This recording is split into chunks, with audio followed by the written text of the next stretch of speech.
Pessoal, seja bem-vindo à segunda parte do nosso curso de questões de informática, questões avançadas para concurso. Neste curso você já sabe que você aprende, responde a questão e ao mesmo tempo aprende o conteúdo. Portanto, além de responder a questão, nós nos aprofundamos nos conhecimentos desses assuntos. Então, vem comigo e vamos continuar nosso curso.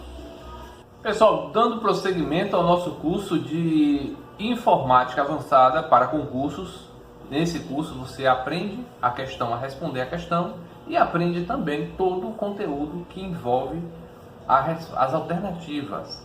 Então você não só responde as questões, você aprende o conteúdo. Esse é o foco do curso, para que você não fique perdido no meio de tanta informação técnica. Então a gente vamos fazer mais algumas questões aqui nessa segunda etapa, tá certo? Então vamos à tela e vamos começar. Olho na tela então. Deixa eu pegar aqui uma canetinha para riscar aqui a tela para ficar mais fácil para a gente. Caneta, eu vou pegar uma caneta aqui mais marrom, usada, para ficar mais fácil. Então aqui a questão é: na montagem de uma estação de trabalho existem várias possibilidades para a configuração do banco de dados do banco de memória RAM.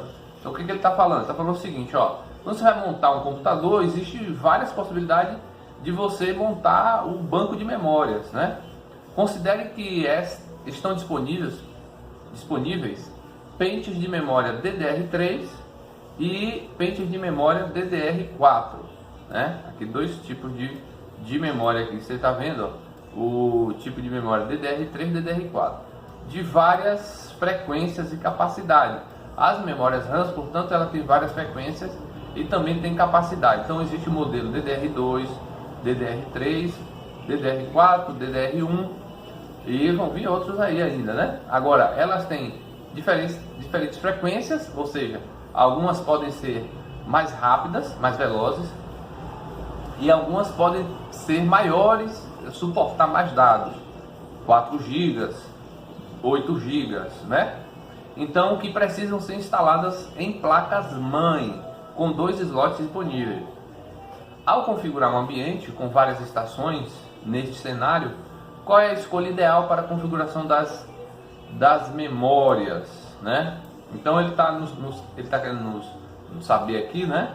Então, ele está dizendo assim: considere que estão disponíveis memórias DDR3 e DDR4 de várias frequências e capacidades, que precisam ser instaladas em placas-mãe com 2 slots.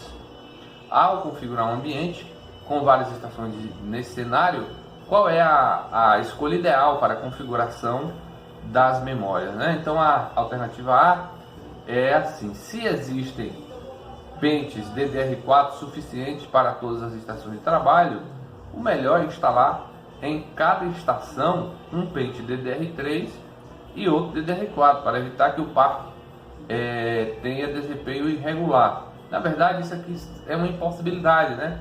Essa primeira alternativa aqui é uma impossibilidade, porque numa estação, né, cada estação, ou ela pega DDR3 ou ela pega DDR4, né? Ou então você não vai poder botar DDR3, é uma tecnologia mais avançada que a DDR4. Então, na época que saiu as memórias DDR3, não existia a DDR4. Então, a DDR4 é a evolução da outra. Então, não tem essa possibilidade aqui. Então, essa alternativa aqui, ó, vamos marcar como errada, né? Alternativa errada já. Então, as placas, na B diz o seguinte: as placas com suporte a DDR3 e os pentes DDR3 devem ser usados nas estações de trabalho que precisarem de memórias de 32 GB de RAM. Essa questão aqui está errada porque essas memórias não apresentam com 32 GB de RAM. No máximo aí 8 GB de RAM, né? Que eu vi 8 GB de RAM. Nunca vi nem de 16 GB de RAM. Então essa questão aqui, ó, é uma questão que está errada também, né?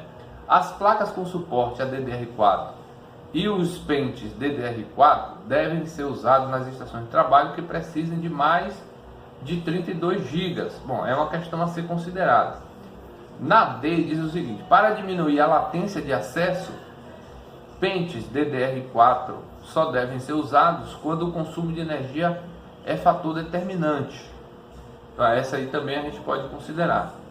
Para diminuir o aquecimento do chassi, pentes DDR3 devem ser usados com o ambiente, caso o ambiente não tenha refrigeração adequada. Isso aqui não tem muito a ver não. Então isso aqui também está fora de questão, né? Vou botar um Ezinho aqui do lado.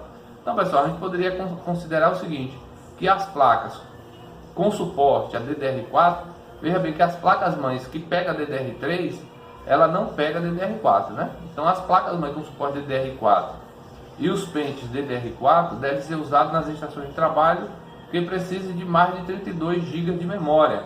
Então essa pode ser uma alternativa aqui que a gente vai considerar. Antes da gente responder, vamos dar uma avançada aqui nos nossos slides. Então vamos estudar um pouquinho sobre essas memórias. Então assim, padrão de memória DDR4, o que é?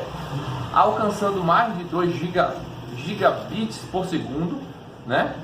Por pino, e consumindo menos energia do que a DDR3, ou seja, baixa voltagem, a DDR4 proporciona até 50% de aumento no desempenho e na largura de banda. Ao mesmo tempo, reduz o consumo de energia em todo o seu ambiente de trabalho.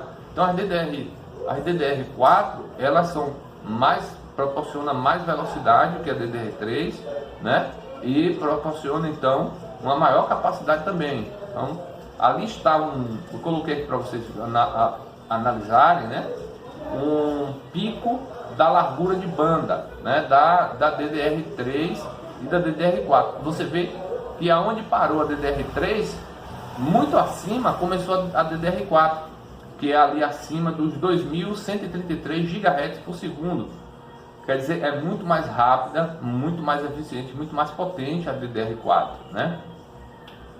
Então isso representa o quê? Uma melhora significativa em relação às tecnologias de memórias anteriores e uma economia de energia de até 40%. Ela trabalha muito com essa questão da energia, né? Então, além do desempenho otimizado, computação de baixo custo e mais ecológica, quer dizer, economiza mais energia, a memória DDR4 também oferece verificação de redundâncias cíclicas. Isso significa que ela é mais eficiente, né? Reduz, né? E melhora a capacidade de processar esses dados, portanto.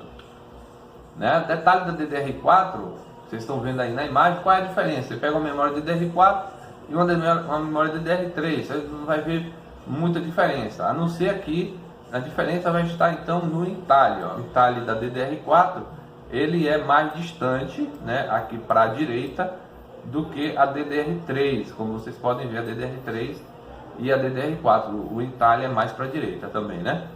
O padrão, né, de montagem dos chips de armazenamento não são tão diferentes, portanto você não vai conseguir fazer essa distinção, né? A não ser pela espessura, né? O módulo DDR4 tem uma espessura ligeiramente maior que a DDR3 para acomodar mais camadas de sinais.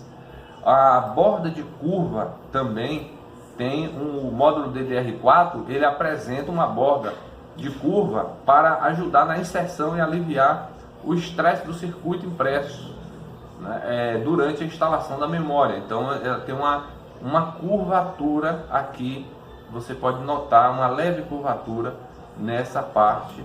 Peraí, deixa eu pegar aqui meu lápis falhou de novo, tá sumindo,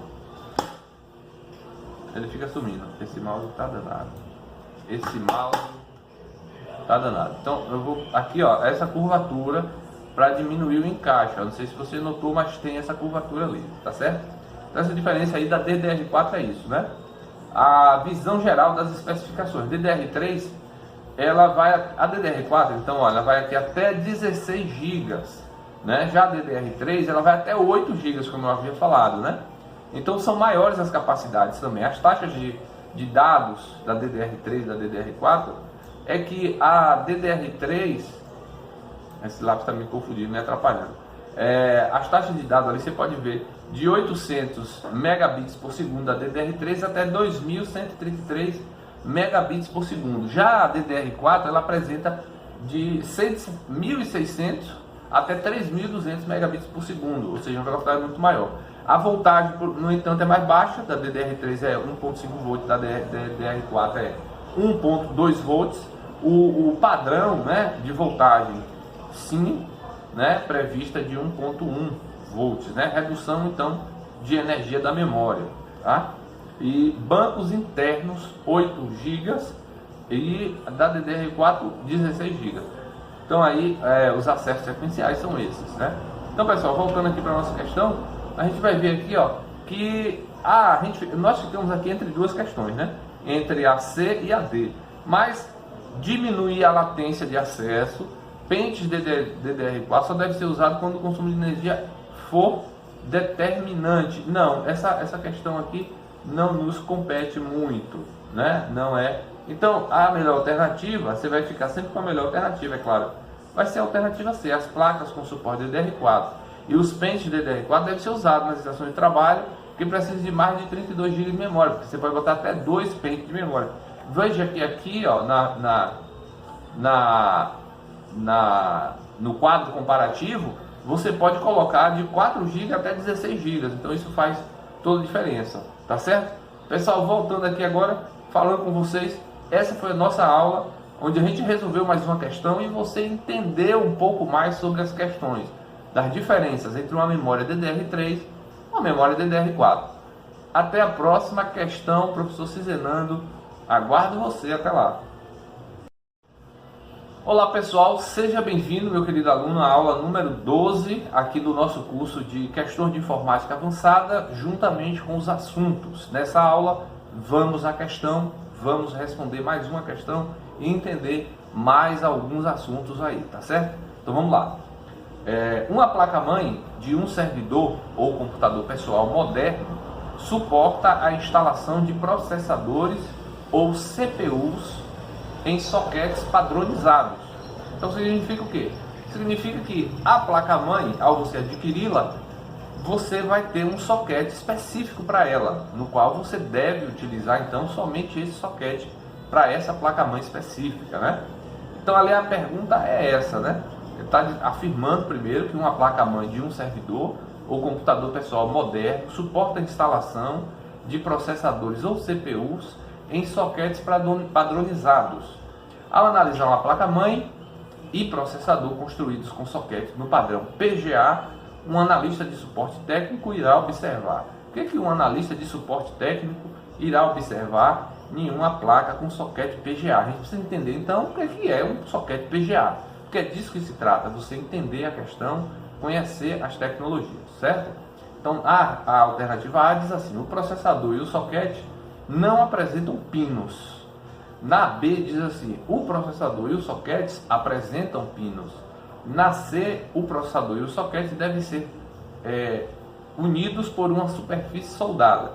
E o processador, na D, o processador não apresenta pinos e o soquete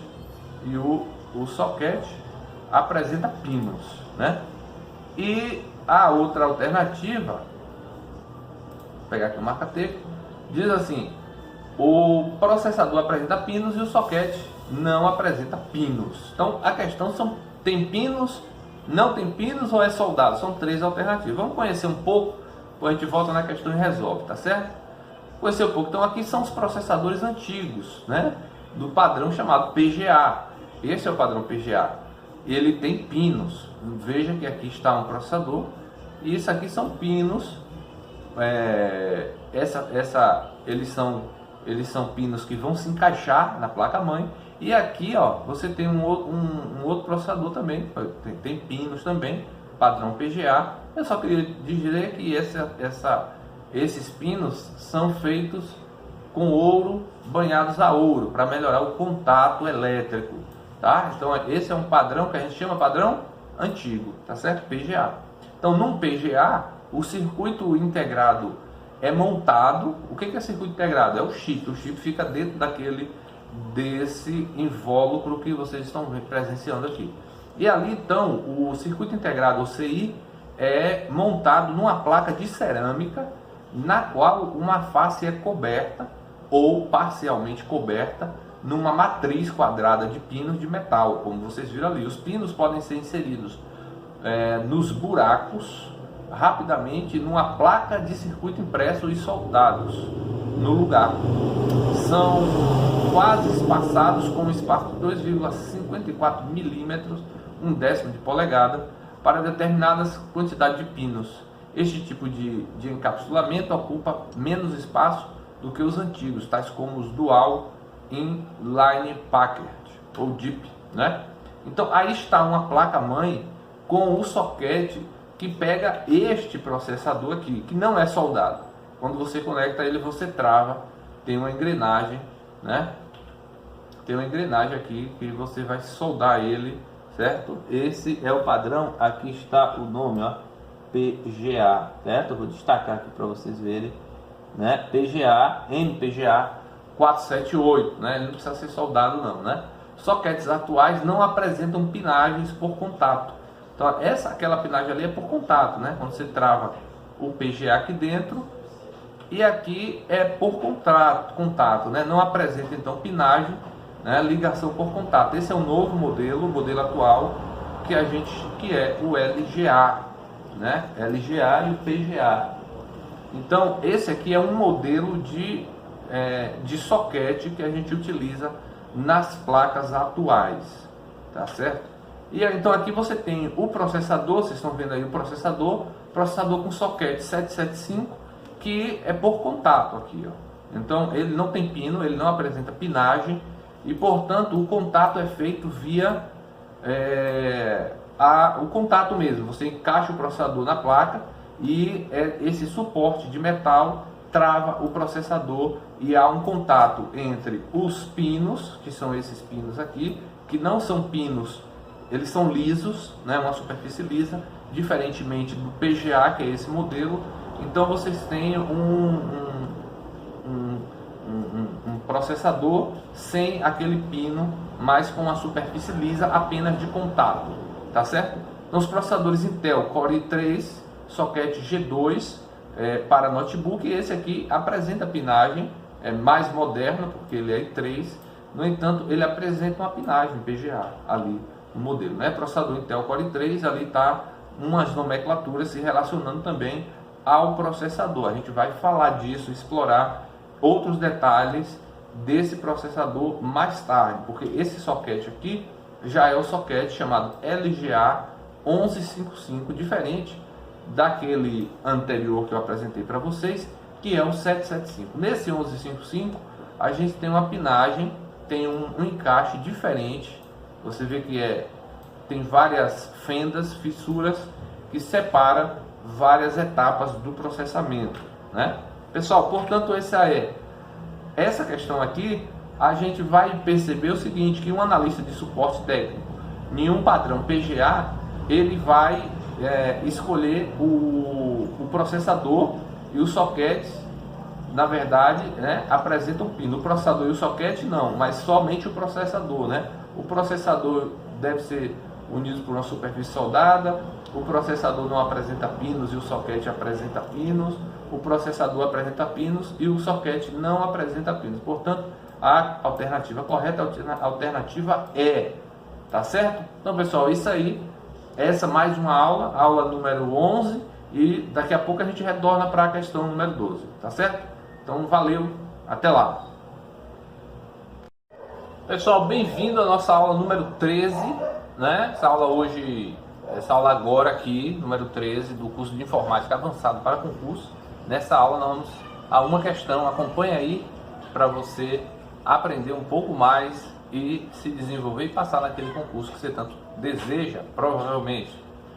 Então a questão diz o seguinte: um computador é composto por diversos dispositivos que possibilitam a execução de seus processos.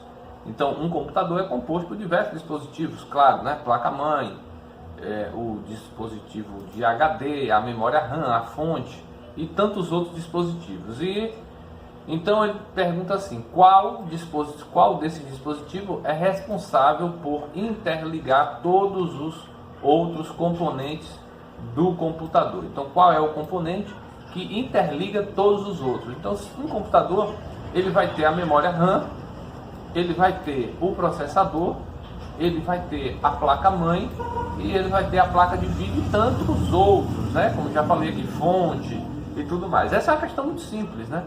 Vamos responder logo, que é a placa-mãe, que faz a interligação entre todos os dispositivos. Então é a placa-mãe que interliga os dispositivos do computador. Talvez alguém se confunda e tenha dificuldade nessa questão, mas ela de fato é uma questão básica, é uma questão simples, né? Mas a gente faz também questões simples, não só questões que parecem muito complexas, que vai falar de estrutura de processador, né? Mas a gente tem questões também que às vezes é simples, mas a gente se confunde, né? Então vamos falar um pouquinho também desses dispositivos que compõem o computador. Então nós temos a placa gráfica ou placa de vídeo, que é uma placa aceleradora de vídeo, ela dá mais capacidade à execução do vídeo. E aqui nós podemos encontrar as saídas USB, aliás, HDMI, que é uma HDMI, ela sai o vídeo e sai o áudio ao mesmo tempo. Tem aqui o DVI, que é para saída só de vídeo de alta resolução, né? E aqui são duas, então, HDMI. Então lá tem a saída. Esses coolers são para refrigerar a placa e dar mais vida útil, e também para o processador da placa, que a placa também tem um processador, esse processador poder funcionar com mais resfriado e assim ele funciona melhor, né? Aqui está a superfície de contato, que ela vai entrar numa PCI, uma entrada PCI Express, é um tipo de soquete chamado PCI Express, tá certo? Outro componente do computador aí, então, placa de vídeo, né? Também chamada de placa gráfica ou aceleradora de vídeo. A aceleradora gráfica é um componente de um computador que envia sinais do computador para o vídeo, de forma que possam ser apresentadas imagens ao utilizador, a pessoa que vai usar, né? Normalmente possui memória com capacidade medida em bytes, a capacidade é medida ali em bytes, né? Placas mais recentes, né? GeForce GTX, que é um modelo mais avançado aí, e aí você encontra uma linha, a GTX 1080 e outras placas gráficas muito mais avançadas do que essa aí que a gente está falando, né? As melhores placas de vídeo, portanto, hoje são a 1065, a GTX 1065, a AMD RX 570, a GeForce também, né? A GTX 1660, da AMD tem a RX 590 e até lá a GeForce RTX 2080 Ti, que já é a placa de vídeo mais bem avaliada em 2009, que é essa última aqui, ó. Então que está em primeiro lugar, né? A 2080 Ti é diferente da 2080 sem ali a nomenclatura TI, que indica mais uma tecnologia mais avançada. Já a AMD é a 5700 XT, é a melhor placa de vídeo da AMD no momento, né? Então as placas de vídeo elas não são iguais, elas têm a capacidade, potência, tecnologia, e tem também a questão do armazenamento temporário, que essas placas têm lá uma memória para armazenamento de dados, então 2 GB, 4 GB ou até mais gigas aí, né? Já a questão lá abordou a placa-mãe como uma placa que interliga todos os componentes. E aí, na placa-mãe a gente tem a placa-mãe, ela pode ser on-board ou off-board, né? A placa-mãe é a parte do computador responsável por interligar todos os componentes, ou seja, processador com memória RAM, disco rígido, placa gráfica, entre outros. Então essa placa-mãe aqui, por exemplo, ela apresenta 2 processadores, 2 soquetes de processadores e muito mais capacidade também de áudio, né?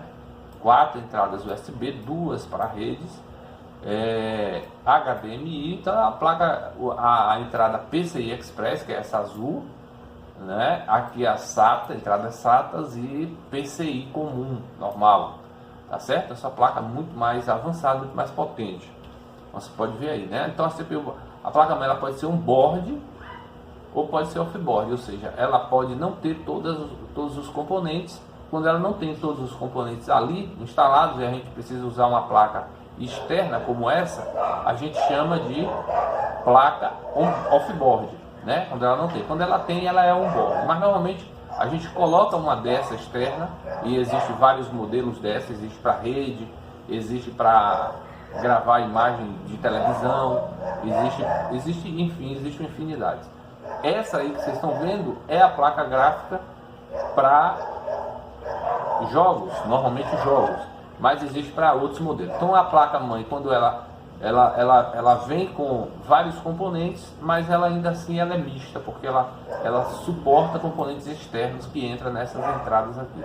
Então a placa mãe é chamada placa mãe off-board ou mista, né? On-board já tem esses componentes, né? O vídeo. Essa, por exemplo, aqui tem um vídeo em HDMI, não tem mais em VGA. Então, se quiser VGA, vai ter que usar uma placa externa. Aí ela vai passar a ser, ela vai ser off-board, a placa de vídeo off-board, né?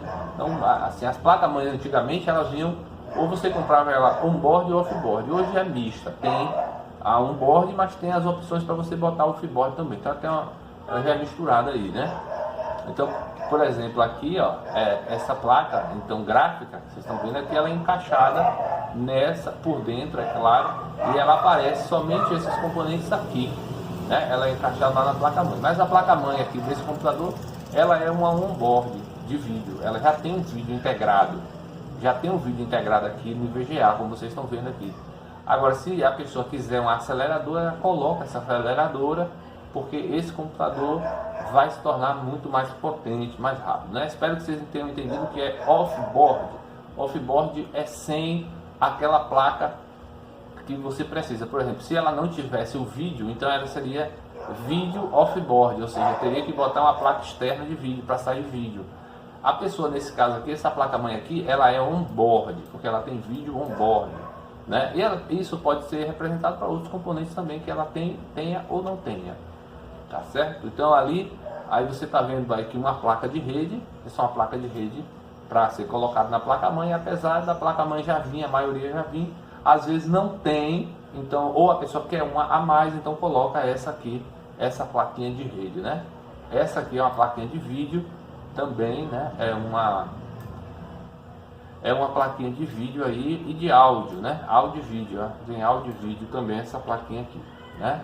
Placa-mãe Gigabyte G390 Aorus Extreme Intel LGA 155 e ATX DDR4, uma placa bem moderna, né? Uma das placas mais modernas que tem atualmente, e ela está com o custo só da placa-mãe de 4.588. Então essa placa-mãe ela é muito moderna, muito avançada, apresenta muita velocidade, muito cache e apresenta também um preço bastante elevado aí. Já está com a memória DDR4 mais moderna, a memória mais moderna, já está com o processador 1155, o socket 1155, já suporta um processador octa-core e, portanto, de uma marca boa, que é a marca Gigabyte, e acaba tendo um preço bastante elevado, mas também apresenta bastante desempenho, né?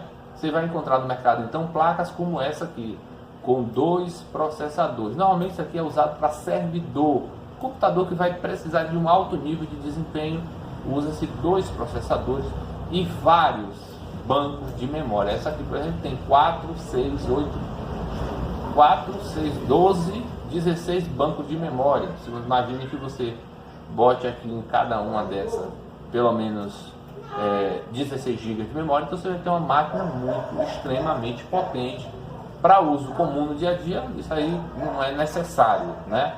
O fato é que está aí, ela existe e ela traz bastante desempenho, tá certo?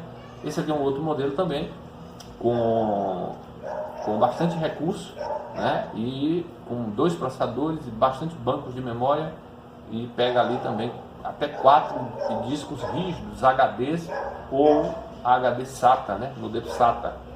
Essa placa-mãe chega a ser quase R$4.000, né? O modelo dela também pega DDR4, né? E é isso aí, pessoal. Pergunta então respondida, e um conhecimento aqui que a gente falou sobre essas placas mães, essas placas de vídeo. É isso aí, nosso objetivo é isso, que você aprenda e que você compreenda também. Um abraço e até a próxima aula. Ok, pessoal, seja bem-vindo, aula número 14. Hoje nós vamos falar de mais algum assunto aqui relacionado ao nosso curso de questões de informática avançada. Então, nesse curso agora, você continua vendo mais questões e desenvolvendo ainda mais. Vamos lá, questão então? O computador é uma máquina que processa informações eletronicamente, na forma de dados, e pode ser programado para as mais diversas tarefas. As fases do processamento são: então, o computador ele processa informação, é uma máquina eletrônica feita com dispositivos eletrônicos e processa as informações eletronicamente. E isso quer dizer que tudo dentro do computador é eletricidade, tudo dentro do computador é energia, né? Todos os dados são armazenados de maneira elétrica. Então tudo no computador é elétrico, né? Tudo que se armazena no computador, todos os softwares são componentes elétricos, são partes elétricas, né? Tanto da eletrônica quanto propriamente da eletricidade, realmente, né? Por meio então de fixação de dados por meios magnéticos, o computador grava as informações no disco rígido ou em um pendrive, né? Tudo é gravado eletricamente, né? Agora, essa pergunta, o que ela quer saber é quais são as fases do processamento, né? Então, o processamento ele existe no computador e existem as fases desse processamento. Então, o processamento ele vai se dar por fases, né? Que fases são essas? E é isso agora que a gente vai tentar resolver. Questão A aqui diz assim: monotarefa, monousuário e multitarefa. Aqui está tratando do processo. Essa pergunta, essa questão A, ele está tratando aqui sobre os tipos de processamento que o computador faz, né? Tem um computador ali monotarefa, ele faz uma tarefa única, a palavra monotarefa quer dizer isso. Monousuário, um só usuário. Multitarefa, ou seja, várias tarefas ao mesmo tempo. Entrada de dados, a B está tratando de responder assim, como se fosse entrada de dados, processamento e saída de dados, né? Para a resposta da questão, né? Quais são as fases do processamento? Então, a mais apropriada aí seria a B até agora, né? Entrada de dados, processamento e saída de dados. Mas vamos avançar para que a gente possa também pensar nas outras operações, nas outras questões, né? E aí, na C diz assim: operação, linguagem e aplicação. Na D, programação, instalação e registro. Então aqui, se a gente quer acertar mesmo, a gente vai ter que pensar mais logicamente. Certamente a B aqui é a questão correta, porque as outras não fazem tanto sentido para responder essa questão. As fases do processamento os dados entram, o usuário insere os dados no computador, portanto o computador processa esses dados, ou seja, ele executa os comandos que o usuário pediu e em seguida ele retorna os dados lá na saída de dados. Ele na saída de dados é aonde? Seja na impressora, primeiro é na tela do computador, depois impressora ou um pendrive onde você queira gravar. Então, portanto, as fases do processamento são entrada de dados, o usuário entra com os dados, o computador faz o processamento desses dados, o computador executa os comandos e depois a lógica é que dá uma saída, seja para armazenamento, seja para armazenamento em um pendrive, outra coisa qualquer, ou até impressão em uma impressora, tá certo? Então a resposta aí seria não, a resposta é essa, tá? E então vamos lá avançar um pouco aqui para a gente entender um pouco mais sobre essas questões, porque nossa intenção é isso, né? Então aqui está falando de quê? Está falando de monoprogramável, monotarefa, né? Sistema monoprogramável ou monotarefa, né? Como o nome já diz, mono, exprime a noção de um só. São sistemas que permitem a execução apenas de uma tarefa por vez. Então os computadores antigos, eles trabalhavam com isso, né? Um exemplo desse sistema é o MS-DOS. O MS-DOS ele é um sistema operacional feito pela Microsoft, por isso MS Microsoft DOS Disk Operation System. Eu dei aula há muito tempo sobre esse sistema, né? Você pode ter acesso a ele se você apertar a tecla do Windows R e digitar CMD, você vai ter como acessar um terminal gráfico muito parecido com o DOS. E nesse terminal gráfico a gente digita os comandos digito os comandos e o computador vai respondendo. Por exemplo, se eu queria ver a data, eu digitava date, date. Aí aparecia ali a data do computador. Se eu queria ver as horas, time, né? Esse sistema aqui que você está vendo aí na sua tela é um sistema chamado Sistema de Terminal de Comando. Era o antigo MS-DOS da Microsoft. Tinha muitos comandos para a gente editar um texto, para a gente fazer uma série de operações. A gente tinha que saber todos os comandos de cabeça ou ir lendo o manual para fazer. Com o sistema gráfico, interface gráfica, que é essa interface onde a gente vai clicando, abrindo o programa, clicando em botões, executando, como a gente faz no geral hoje em dia, esse sistema ele caiu de desuso, né? Até porque o sistema gráfico é mais fácil, você não precisa memorizar os comandos, basta você digitar. Por exemplo, aqui, se eu quiser acessar essa pasta Filmora, CD Filmora, então, se eu quiser ver os arquivos, eu tenho que digitar assim, dir, aí eu estou vendo os arquivos ali dentro. Se eu quiser executar o programa, eu tenho que digitar o nome do programa, né, e dar um executar, e aí ele vai executar o programa. Então, se eu quiser sair do sistema, eu digito exit, e ele sai do sistema. Então, esse é um programa antigo, né, monotarefa, ele vai fazer uma tarefa por vez. Não tinha a possibilidade do usuário executar duas tarefas nele ao mesmo tempo, né? Então, um sistema desse, o MS-DOS, que foi o primeiro, deixa eu achar a caneta aqui, foi um dos primeiros sistemas operacionais, que você acabou de ver aí na sua tela, que executava apenas uma aplicação por vez. Nesse tipo de sistema, então, enquanto um programa aguarda por um evento, como digitar um dado, o processador permanece ocioso, né, sem realizar qualquer tipo de processamento.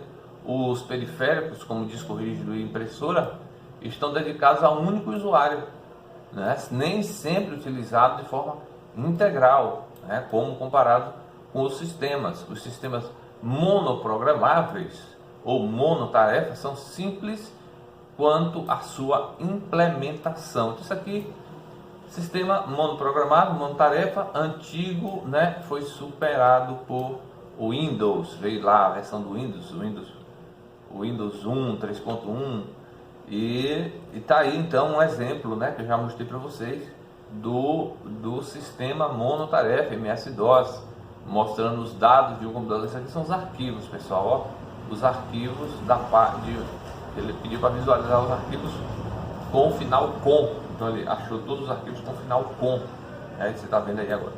Ok, vocês já entenderam. Já o multitarefas, como eu falei, quando um sistema operacional permite a execução de mais de um programa, então ao mesmo tempo ele é chamado de multitarefa e tem de lidar com procedimentos, né, que ocorrem quanto à utilização da capacidade de processamento do hardware. Então pode executar vários programas dependendo da capacidade do hardware. Então é necessário definir e gerenciar uma questão básica, ou seja, a prioridade quanto ao uso de cada programa, de cada recurso existente. O sistema ele vai escolher ali qual é a prioridade. Normalmente os usuários executam hoje vários programas ao mesmo tempo, né? Você está usando seu celular, você abre um aplicativo, WhatsApp, ao mesmo tempo você está vendo o Facebook também, ao mesmo tempo você está com um vídeo aberto rodando. Então a gente usa várias coisas ao mesmo tempo. Os sistemas operacionais Android, por exemplo, ou Windows, são todos multitarefa, Linux, né? O sistema operacional executa novos processos sem ter a necessidade de que os processos foram iniciados antes terem sido encerrados. Então não precisa encerrar nada, né?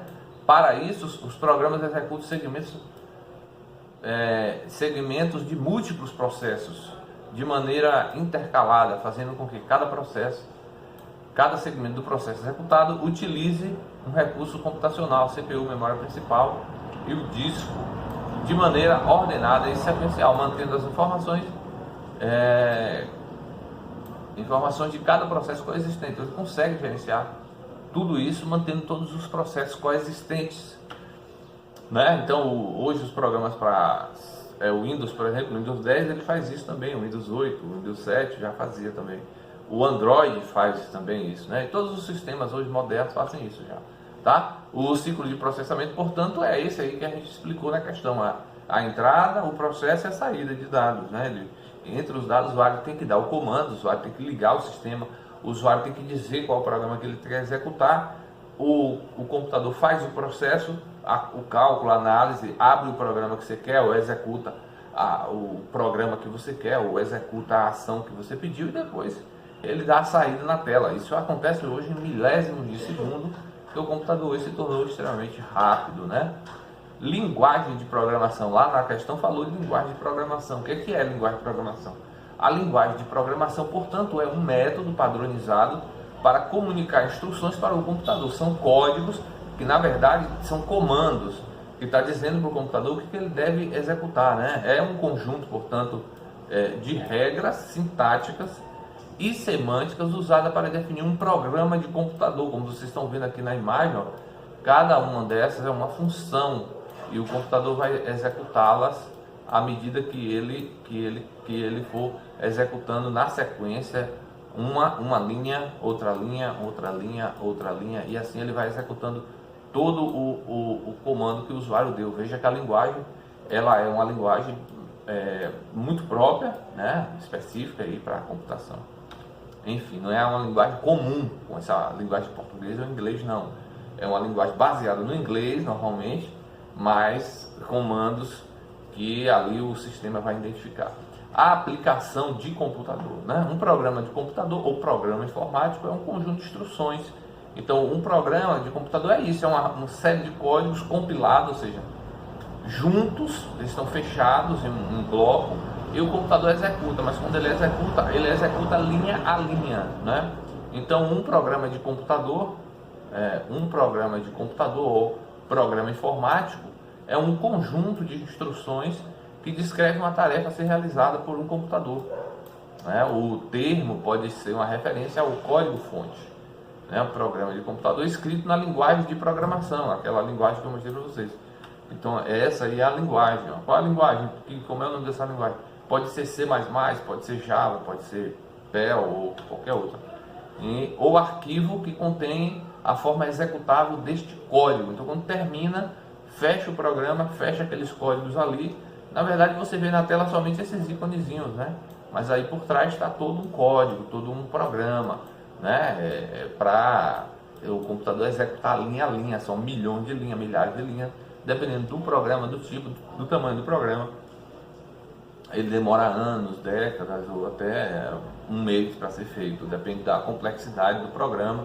Depois ele se torna um ícone na sua tela e então essas linhas todas aqui do programa, esse aqui é o programa, né?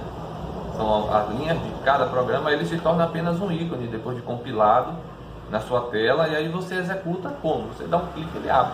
Aí ele vai executando linha a linha aquilo que você precisa, certo? Pessoal, então a questão aqui, o computador é uma máquina que processa informações eletronicamente na forma de dados e pode ser programado para as mais diversas tarefas. Então, existe aí o programa, o programador cria de acordo com a capacidade dele de criação, de criar algoritmo e tudo mais, né? As fases do processamento são, então, a entrada, como vocês viram aqui, a entrada, o processamento e a saída. Tá ok? Muito simples então, mas no entanto muito rico as informações. Parabéns, chegou até aqui, vamos para a próxima questão. Pessoal, dando prosseguimento então, a aula número 15, se eu não me engano é a aula 15 agora, né? A aula 16 agora, né? Acho que é 16. E a questão 16, né? E a gente tem uma questão aqui muito importante para a gente debater e fazer a resposta, tá? Dar a resposta já. Vamos dar a resposta logo e depois a gente passa para as explicações da questão ou a gente vê se é melhor fazer uma coisa ou outra, tá certo? Então diz assim: existem informações disponíveis para o funcionamento do computador que devem permanecer armazenadas, mesmo quando ele está desligado. Então, o computador, para ele funcionar, ele tem que guardar algumas informações, mesmo quando ele está desligado. Então, mesmo ele desligado, precisa guardar algumas informações. Essas informações básicas, como data, hora, não podem ser facilmente excluídas e são armazenadas em... Então, eu estou perguntando assim, essas informações que o computador precisa que fiquem armazenadas, elas são armazenadas aonde, né? Onde elas são armazenadas? São armazenadas em que lugar? Em que lugar? Num pendrive? Numa memória ROM? Numa memória RAM? Ou num disco rígido? Bom, a gente precisa a gente precisa fazer aqui a questão e entender que as informações, elas ficam armazenadas, em um tipo de memória, né? E essas informações são informações básicas, né? Que não podem ser, né, facilmente excluídas, elas precisam estar disponíveis quando a gente liga e usa o computador. Bom, pendrive, a gente sabe que não é, porque o pendrive, ele grava dados e armazena dados de quem? Do usuário, né? Dados do usuário, então não são informações usuário. Aqui para escrever com mouse é meio ruim, né? Aí fica assim, essas letras estranhas. A memória RAM também não é, porque a memória RAM é uma memória temporária, né? Já a memória ROM, é possível que seja ROM, e na verdade a questão certa é a ROM, né? É um tipo de memória ROM, a gente acabou de falar dela na questão anterior. É uma memória ROM chamada memória BIOS, né? Chamada BIOS. E aqui, ó, o usuário, o disco rígido também, ele grava os dados do usuário. Portanto, a resposta certa é a resposta D, né? Então, existem informações indispensáveis para o funcionamento do computador que devem permanecer armazenadas mesmo quando ele está desligado, mesmo quando ele é desligado. Então, o computador desligado, essas informações básicas, como a data e a hora, não podem ser facilmente excluídas. E, aliás, elas são necessárias para o bom funcionamento do computador. Então, quando a gente olha assim, ó, a BIOS, ela tem, então, essa bateria aqui do lado. Essa bateria, uma bateria que a gente vai falar dela agora, uma bateria de lítio, que ela guarda energia, né? Ela libera essa energia para alimentar o chip, que é o chip BIOS, que esse chip está na placa-mãe, e a informação aqui dentro, referente ao computador, data e hora, as configurações da placa-mãe, essa memória ROM, né, conhecida como BIOS, tem um programa interno que a gente acabou de falar na aula anterior, chama Setup, e aí fica dentro dela, então, essas informações, que é alimentada, mesmo quando o computador está fora de energia, mesmo quando a energia vai embora, essa bateria que alimenta, então, a BIOS, a ROM BIOS, tá certo? E aí, não poderia ser, a questão aqui que fala de outras coisas, não poderia ser, então, o disco rígido, né? Porque o disco rígido, ele armazena os dados, somente armazena programas e dados dos usuários. Ele não vai armazenar, portanto, ele não é uma memória ROM. O disco rígido, ele pode ser o magnético, esse aqui é um disco magnético, a gente viu em aulas anteriores, que é um disco magnético, né? E existe aquele outro que a gente chama de SSD, né? SSD. O SSD já é um disco que não é magnético, ele é elétrico. Basicamente as informações são armazenadas de forma elétrica, ali gravadas eletricamente, né? Disco rígido, portanto, ele somente armazena informações do computador, portanto não era essa a resposta que a gente poderia dar ali, né? Também não era a BIOS, porque a BIOS não armazena dados do usuário, portanto só poderia, aliás, a resposta certa era a ROM, memória ROM, porque na memória ROM